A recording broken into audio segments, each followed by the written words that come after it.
ઓમ શ્રી ગણેશાય નમઃ. જય શ્રી કૃષ્ણ મિત્રો. આજે આપણે હનુમાન અષ્ટકનો પાઠ કરીશું સરળ ભાષામાં.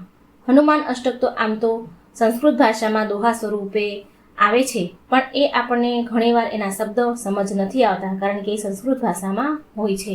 તો બધા લોકોને આ સમજ ન આવે, તો એના માટે આપણે હનુમાન અષ્ટકનો પાઠ સરળ ભાષામાં ગુજરાતીમાં સમજાય તેવી રીતે આપણે સાંભળીશું. આજના વિડીયોમાં આપણે હનુમાન અષ્ટકનો પાઠ સાંભળવાના છીએ. એટલે કે સંકટ મોચન હનુમાનજીને અષ્ટકનો પાઠ કરવાનો છે. સંકટ મોચન એટલે કે જે બધી જ મુશ્કેલીઓને દૂર કરે છે. હનુમાનજીને પ્રાર્થના કરવાથી બધી જ મુશ્કેલીઓ દૂર થાય છે. તે ભક્તોના શત્રુઓનો નાશ કરે છે અને હનુમાનજી નવગ્રહોની ખરાબ અસરમાંથી પણ આપણને બચાવે છે. હનુમાનજી આગળ તો 9 ગ્રહ પાણી ભરે. સંકટ મોચન હનુમાનજી અષ્ટક સંત તુલસીદાસે લખેલી છે, જેનાથી હનુમાનજી ખૂબ જ પ્રસન્ન થાય છે. આ હનુમાનજીના અષ્ટકમાં આ 8 શ્લોક આવેલા છે, જેમાંથી હનુમાનજી તેમની સમસ્ત શક્તિનો ઉપયોગ દુઃખ દૂર કરવા માટે કરે છે. તેનું આ હનુમાનજીના અષ્ટકમાં અદ્ભુત વર્ણન કરવામાં આવ્યું છે. કહેવાય છે કે આ હનુમાનજી અષ્ટકનો જે કોઈ પાઠ કરે છે તેના તમામ ભય દૂર થાય છે અને તે બધા જ સંકટોમાંથી છૂટી જાય છે. આથી સૌ લોકોએ નિત્ય હનુમાનજી અષ્ટકનો પાઠ કરવો જ જરૂર જોઈએ. જો રોજ ન થાય તો શનિવારે તો જરૂર પાઠ કરવો જ જોઈએ. તો ચાલો આપણે સૌ સાંભળીએ હનુમાન અષ્ટકનો સરળ ભાષામાં પાઠ. બોલો હનુમાનજીની જય, બોલો બજરંગબલીની જય. સંકટ મોચન હનુમાષ્ટક. હે હનુમાનજી, તમે બાળક હતા ત્યારે તમે સૂર્યને પાકું ફળ માનીને પોતાના મુખમાં ગળી લીધો હતો, જેનાથી ત્રણેય લોકમાં અંધકાર છવાઈ ગયો. એનાથી જગતભરમાં વિપત્તિ છવાઈ ગઈ અને આ સંકટને કોઈ પણ દૂર કરી શક્યું નહીં. જ્યારે સમસ્ત દેવતાઓએ આવીને તમને વિનંતી કરી ત્યારે તમે સૂર્યને મુક્ત કર્યો. આવી રીતે જગત પર આવેલું સંકટ દૂર થયું. હે કપી હનુમાનજી, સંસારમાં એવું કોણ છે જે તમારું સંકટ મોચન નામ નથી જાણતું? પોતાના જ અગ્રજ બાલીના ભયથી મહારાજ સુગ્રીવ કિષ્કિંધા પર્વત ઉપર રહેતા હતા. જ્યારે પ્રભુ શ્રી રામ બંધુ લક્ષ્મણ સાથે ત્યાંથી જઈ રહ્યા હતા, ત્યારે એમણે તમને એમની ભાળ લેવા મોકલ્યા. તમે બ્રાહ્મણનું રૂપ ધારણ કરી શ્રી રામચંદ્રજી સાથે મુલાકાત કરી અને તેમને પોતાની સાથે લઈ આવ્યા, જેનાથી તમે સુગ્રીવના કષ્ટનું નિવારણ કર્યું. હે હનુમાનજી, સંસારમાં એવું કોણ છે જે તમારું સંકટ મોચન નામ નથી જાણતું? મહારાજા સુગ્રીવે અંગદ સાથે સીતાજીની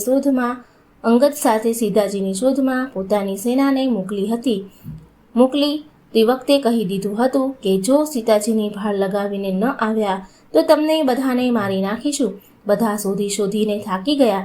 ત્યારે તમે સમુદ્રના કિનારેથી કૂદીને સીતાજીની ભાળ લગાવીને આવ્યા, જેનાથી બધાના પ્રાણ બચી ગયા. એ હનુમાનજી, સંસારમાં એવું કોણ છે જે તમારું સંકટ મોચન નામ નથી જાણતું? જ્યારે અશોક વાટિકામાં રાવણ શ્રી સીતાજીને ભયભીત બનાવ્યા અને અનેક પ્રકારના કષ્ટ આપ્યા અને ત્યારબાદ બધી રાક્ષસીઓને કહ્યું કે હે સીતાજીને મનાવો. હે મહાવીર હનુમાનજી, એ સમયે તમે પહોંચી જઈ આ રાક્ષસોનો સંહાર કર્યો. સીતાજીએ સ્વયં પોતાને ભસ્મ કરવા માટે અશોક વૃક્ષથી અગ્નિ માંગ્યો. ત્યારે તમે એ વૃક્ષ ઉપરથી શ્રી રામચંદ્રની વીંટી એમના ખોળામાં નાખી, જેનાથી સીતાજીની ચિંતા દૂર થઈ. હે હનુમાનજી, સંસારમાં એવું કોણ છે જે તમારું સંકટ મોચન નામ નથી જાણતું?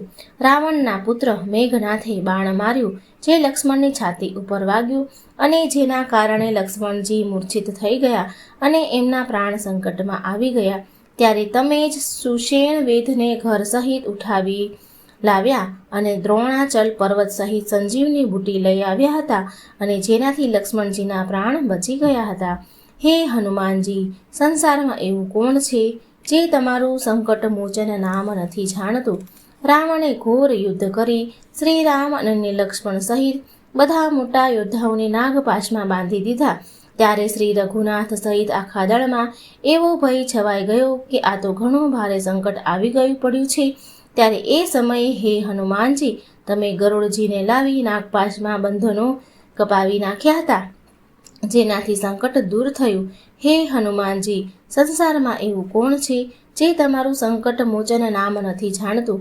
જ્યારે અહીં રાવણ શ્રી રઘુનાથજીને લક્ષ્મણ સહિત ઉઠાવી પાતાળમાં લઈ ગયો અને વિધિ વિધાન સહિત દેવીજીની પૂજા કરી બધાને સલાહથી એ નિશ્ચય કર્યો કે આ બંને ભાઈઓનો બલિ આપીશ. એ સમયે તમે ત્યાં પહોંચી જઈને શ્રીરામની સહાય કરી અને અહીં રાવણનો એની સેના સહિત સંહાર કરી નાખ્યો હતો. હે હનુમાનજી, સંસારમાં એવું કોણ છે જે તમારું સંકટ મોચન નામ નથી જાણતું? હે મહાવીર પ્રભુ, તમે દેવતાઓના મોટા મોટા કાર્યો સુધાર્યા છે. હવે તમે જુઓ અને વિચારો કે મુજ દિનહીનમાં એવું કયું સંકટ છે જેને તમે દૂર નથી કરી શકતા. હે મહાવીર હનુમાનજી, અમારું જે કાંઈ પણ સંકટ હોય તેને તમે શીઘ્ર દૂર કરી દો. હે હનુમાનજી, સંસારમાં એવું કોણ છે જે તમને નથી જાણતું, જે તમારું નામ નથી જાણતું? તો મિત્રો, આ હતો હનુમાન અષ્ટક.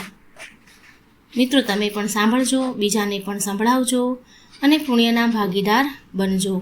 વિડીયો સારો લાગે તો લાઈક શેર જરૂર કરજો. કમેન્ટ બોક્સમાં ભગવાનનું નામ જરૂર લખજો. બોલો જય શ્રી હનુમાન.